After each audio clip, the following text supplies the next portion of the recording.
I spent 21 years in America, which gave me quite a culture shock. I went from Harvard to a halfway house for ex-convicts who had come from San Quentin, so that was also a culture shock.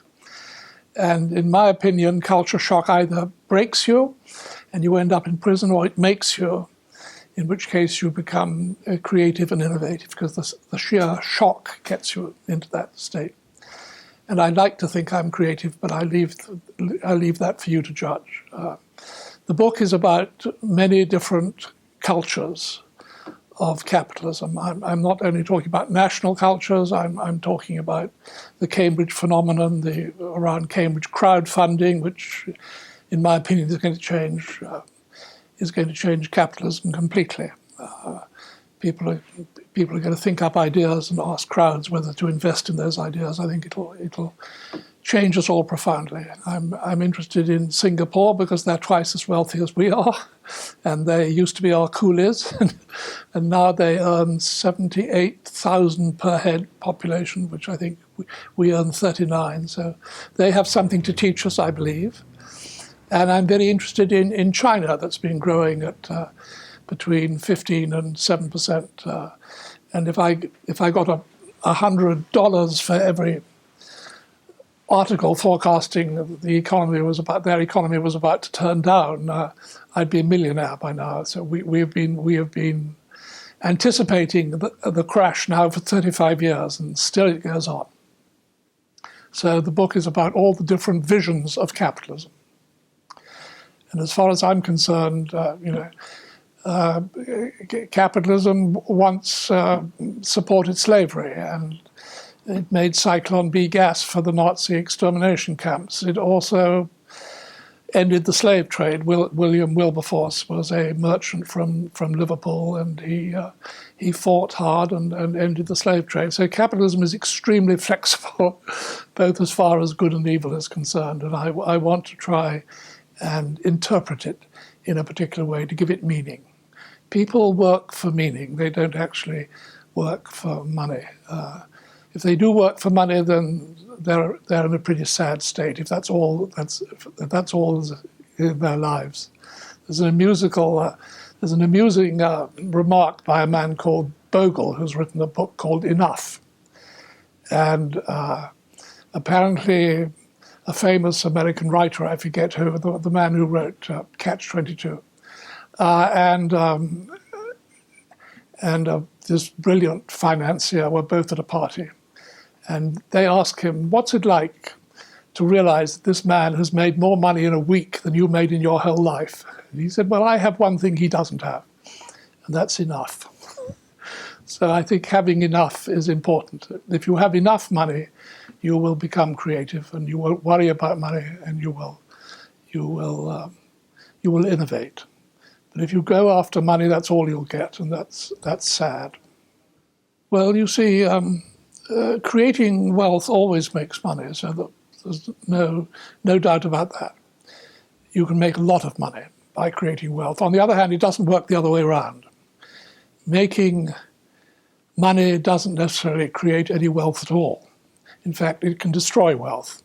Depends where the money comes from. If it comes from somebody else, then nobody's better off. What has to happen to create wealth is that you take money, you turn it into goods and services, and you transform it back into money by selling it to customers. And at the end of that process, you have more money than you began with. Now, if you have more money than the two of you began with, then you've genuinely created wealth. If you've picked the other man's pocket and taken his money, then nobody is better off. If you're a monopolist, if you're a predatory, if you're a loan shark, if you're a payday loan thing, then the money is leaving the pockets of poor people and going into the pockets of the payday loan people. And that destroys wealth. It doesn't create wealth. So it's most important.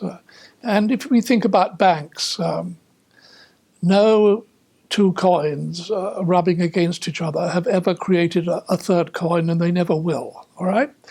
Money by itself is sterile. Money has to be turned into something that people like and love and will buy, and then it has to be turned back into that. So that's the difference between making money and wealth creation. Well, you need to look at the nature of values. You can't really have an individual without a community. We're all born into a family. In my case, I'm 81 in a few weeks' time. I won't be here all that much longer. And all that will remain of me is what I have left with a community. So there is no individualism without communitarianism. They are like two sides of the same coin. They are opposite ends of one continuum. And the communities nurture individuals, and individuals form communities. Somebody stands up, a woman stands up in a Montgomery bus and says, "I won't give up my seat to a white man." And before you know what's happened, a whole movement has started, a whole community has started. Everyone knows Rosa Parks' name. She's become famous. And she began with individual dissent. That individual dissent created a community. And you can also create a community of highly innovative people who will do remarkable things. So out of the community comes the creative individual, and out of the creative individual comes the community. And to argue in favor of one and against the other is cutting off your nose to spite your face. It's a disaster. And we've become too individualistic in this country. If I'm going to be a genuine individual, then I don't want a customer at all. I want to make a quick buck. I want to make a quick killing. And just the quick buck and the quick killing don't suggest community. They suggest I'm not going to wait for the customer to respond. I want to make money by tricking him, by forcing him to buy what I have. That's what a real individual would do. So out and out individualism is predatory. Well, it's always important that there be strong leadership, but the leadership has to be of a certain kind. You've all heard of the servant leadership. And servant leadership sounds like a contradiction in terms. But if you look at Puritan chapels, I mean, Emmanuel College at Cambridge has a Puritan chapel. The altar is by the door, and by the door is where the servants wait. So the big breakthrough in the Puritan ethic was that the minister, who was a leader, was also the servant of his congregation. And it is this ability to be at the same time a leader and at the same time a servant, both proud and humble, both leading and talking and listening carefully. It is this ability to connect these two values. We all, when Deng Xiaoping said it's glorious to be rich, I think the Times had an editorial saying at long last he's joined the mainstream, except the Mandarin word for rich is well-connected. Okay? So to be rich in Chinese is to be well-connected. Not only well-connected to other people, but have your values well-connected, to have yin connected to yang. So they know intuitively about relationships and about connections, and we don't. Well, it's actually been transformed for years. I mean, in the great prosperity between 1946 and 1975, America was the biggest command economy in the world. I mean, it claims to be capitalist, not to be socialist, but in order to beat communism, it was spending 8% of its gross domestic product on government money defense contracts to industry. And it spent 4% of GNP on NASA, on the space program. It could only do it in space because there's no market in space. It had to be on the side of markets wherever there was a market, but in space, it called it the new frontier. The Americans have moved the frontier westwards, and now they moved it from the west coast to the sky.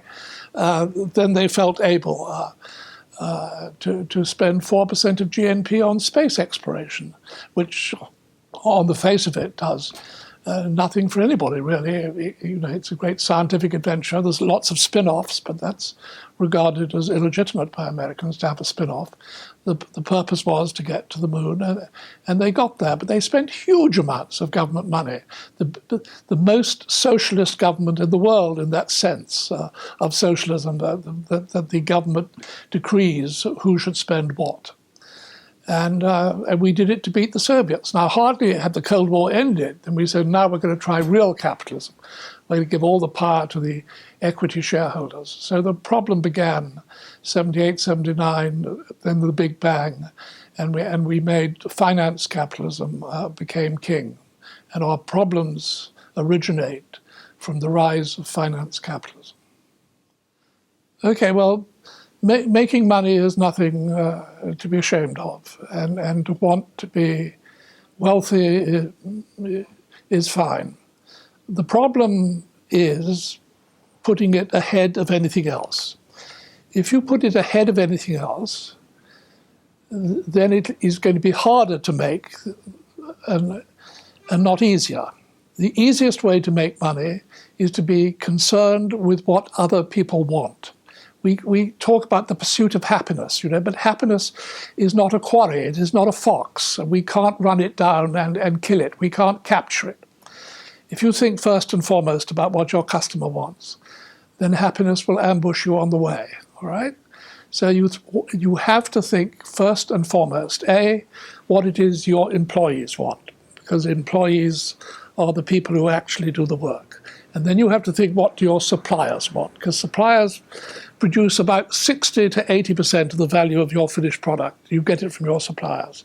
And then you have to ask what your customers want. And only then will the customers give you enough money to give to the shareholders.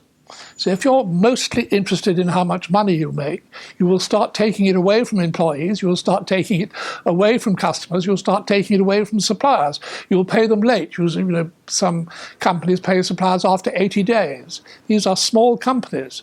These huge, great, rich companies pay small companies late, and an unknown number go bankrupt because of cash flow problems. This is suicidally stupid. It's like cancer in the human body. If certain values grow and grow and grow at the expense of other values, then in the end, you'll get into trouble. So shareholders come last. Profit comes last. You can't steer a company by profit. And the reason you can't steer a company by profit is because profit is a lagging indicator, okay?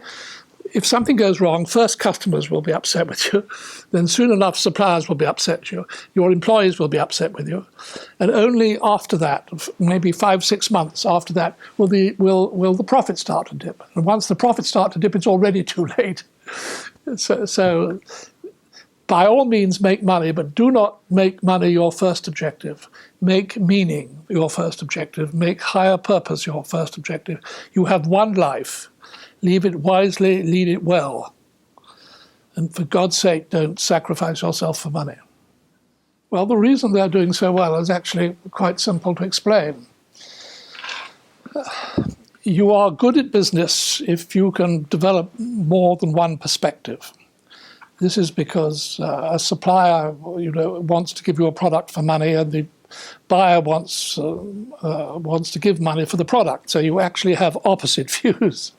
So the ability to adopt opposite perspectives is very, very important. Now, if you look at Britain, America, and East Asia, the values are actually mirror images of each other. We are individualistic, they are communitarian. We're interested in making rules, they're interested in finding exceptions. We're interested in financial analysis, they're interested in holism and synthesis and putting things together. So if you are Singaporean and you're colonized by the British, then you have both points of view. You have the point of view of the Chinese parents who brought you up, and you have the point of view of British people who are in charge of your company. If you're in Singapore, Hong Kong, Taiwan, South Korea, you're either between your native culture and America, or your native culture and Britain. And therefore, all colonized people have these opposite points of view, and they are the hinge of the world. And they have both points of view simultaneously, and it is this. We ask, why do immigrants do so well? Immigrants do so well because they bring to the country their own native ways of thinking. But when they are in Britain, they have to engage Brits, so they learn about our point of view and they keep their own point of view. And they are constantly negotiating between two points of view. And being an immigrant will either break you, end up in prison or on welfare, or it will make you. And if you come from a culture that values education, like Chinese and Indians and things like that, it usually makes you. And British Chinese make more money than the average Englishman.